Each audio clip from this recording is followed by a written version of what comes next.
When you're putting together your to-do list for the working day, how do you work out what goes at the top? Most of us list our tasks in order of priority. What really needs to be completed by the end of the day? Although focusing on what tasks we need to do and the processes involved in these tasks is important, considering when in the day we complete them is arguably even more so. The energy distribution cycle is a representation of our energy levels throughout a typical day. The model helps us to shift our focus from simply completing what we need to do to completing the task at the right time. This is the energy distribution cycle for a typical human being. It is made up of 3 stages: the peak, when our energy levels are at their highest; the trough, when our energy levels start to drop; and our recovery period, when our energy levels start to rise again. Everyone's energy distribution cycle will look different, but will always be made up of these 3 stages. Understanding your own energy distribution cycle will allow you to prioritise tasks in line with your energy levels and, as a result, help you to get the most out of your day. To help you understand your own energy distribution cycle, let's delve further into each of the 3 stages.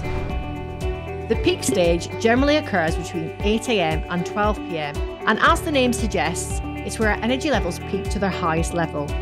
This happens because when we wake up in the morning, our body releases an instant hit of cortisol. Cortisol is more commonly known as the stress hormone, and this makes us more alert and increases our concentration levels. Have you ever experienced the afternoon slump? That's you entering the trough stage of your cycle.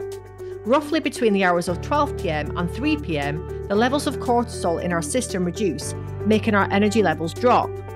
This drop is often escalated by us eating lunch, particularly if you've had something high in carbohydrates. It's during this period that you will find that people consume the most caffeine, as well as sugary foods and drinks, to counteract the drop in their energy levels. Finally, we reach the recovery stage.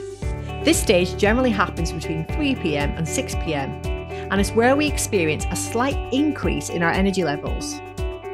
Once we have left work for the day, you will find that your energy levels are at almost the level they were in the morning.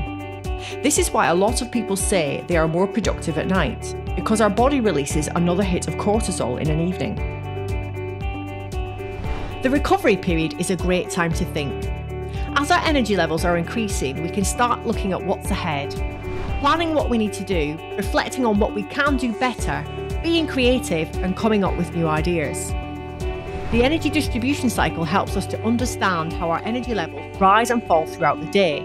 And by understanding the peaks and troughs of our energy levels, we can prioritise our daily tasks appropriately and, as a result, become much more productive.